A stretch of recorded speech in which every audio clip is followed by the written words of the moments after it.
Abby's down there sniffing some stuff. We are up at the Watson Lake trailhead after a really remarkable drive up here. We're at about 4,200 feet, and the drive here from Highway 20 is pretty incredible. It's almost worth it just for the drive, if you're into that sort of thing. So, bad news and good news. Bad news is that somebody forgot to clear the trail of snow for us before we came up. I thought I called ahead, but apparently they didn't get the memo. So be it. We'll see how far we get. The good news is there's a beautiful view of Mount Baker directly behind me. Directly behind me.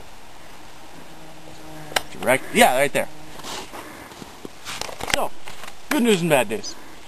So the snow eventually stopped, and we were treated to quite the view and quite the precipice, as you can see.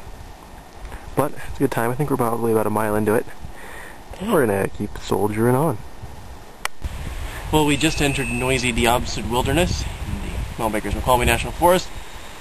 It's a nice place to do it. These are Watson Lakes on here. One closer and then one over there still covered in that snow stuff I thought I had disposed of. It's been about 2.5 miles to here, and it's, other than the snow, been a pretty easy and downright beautiful hike. We'll see you at the bottom. Good girl. So Abby's enjoying herself. So are we, but I don't think it's possible to enjoy ourselves quite as much as Abby is. But it's a beautiful lake, a very nice view, some mountains. Well worth all the snow and whatnot. So this is a pretty good hike. We went a surprising distance before we even thought to look at the map to see how far we'd come. There's lots of up and down. It's very interesting. Beautiful lake at the end. Nice views the whole way. I'd recommend it. I certainly wouldn't go in June, as the guidebook suggested. I would wait until mid to late July. There was way too much snow for my taste. It's probably thawed out, though, by late July. Lorraine and Abby have gone back down to the car in order to allow me one last indulgence. This. It's just a 0.5 mile, 800-foot climb from a spot about half a mile from the trailhead. Should be a good time. So, I just came over the top of the crest, and this is what greeted me. It's beautiful, eh? And we're still not to the top yet. Alright, let's head to the top. And here we are at the top of Anderson Butte, or Anderson Butte Lookout, rather. And as you can hear, we are not alone, so I'll keep this brief. It's beautiful views, and here we've got Mount Baker and a river down there, and I believe that's Upper Baker Lake, and you can kind of see Lower Baker Lake down there. But I'm going to get out of these people's hair now and head down to the bottom. Okay, I'm back.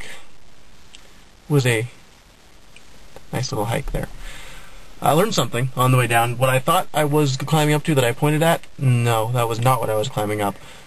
But it was close, so you can feel as impressed as you were otherwise. Overall, this was a great hike, with great views of Mount Baker and what was called Mount Watson back beyond those lakes there. Great hike. I would give it 5 stars if it weren't for the snow. With the snow, I would give it 4 stars. So, I would suggest trying to come here when there's less snow, and that would be a 5-star hike. As far as difficulty goes, I would call it a moderate hike without the snow, maybe, or a moderately easy hike without the snow. With the snow, it was up to moderate, maybe moderately difficult. The hike up to the viewpoint that I was at, that's definitely a difficult hike, regardless of how you do it. But overall, this is a good hike. I recommend it. Try to come when there's no snow, but overall, you really can't beat the views. And speaking of views, we're now going to go down death-defying hairpin turns for 10 miles to get to the bottom. If we get back, we'll see you later. Bye.